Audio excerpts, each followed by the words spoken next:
Hello everyone, in today's video I am going to show you how to create a table of contents in Microsoft Word. So let's get right into it. The first thing that you need to know about setting up table of contents correctly in Microsoft Word is that your document has to use headings. So as we can see here at the top on the Home tab in the Styles group, it says heading, or some Microsoft Word versions would say heading 1. This current document of mine doesn't seem to have those, so I am about to add them. I will select Introduction and apply heading 1. Scroll down to Chapter 1, Basics of Nutrition, and apply heading 1. I will repeat this for all main chapters and the conclusion.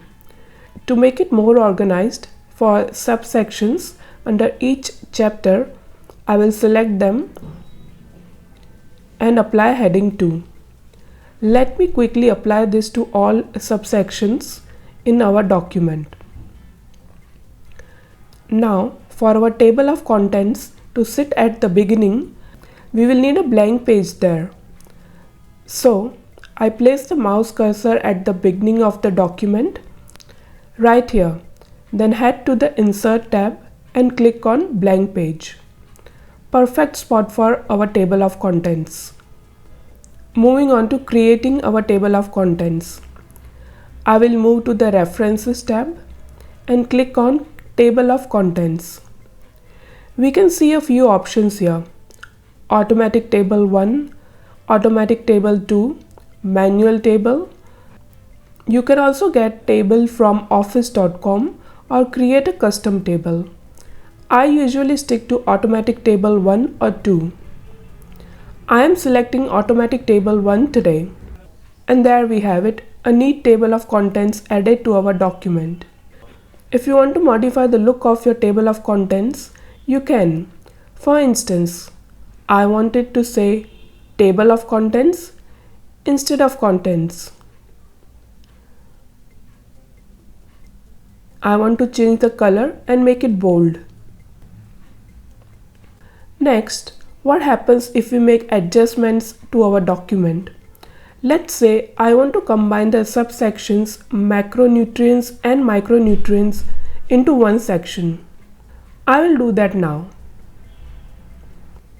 After combining, if I scroll back and look at our table of contents, it hasn't been updated, as it won't automatically know what we did.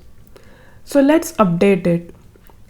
Click anywhere on the table of contents, hit Update Table. A dialog box opens up giving us a couple of options to choose from. Since we changed the structure, I will choose Update Entire Table and then click OK. And as you can see, it now reflects our recent change. Let's say for instance, I want to add more context to Dinner Solutions subsection, which is just above the conclusion section on page 3. Let me add more content now. As you can see, it has pushed the conclusion section to page 4.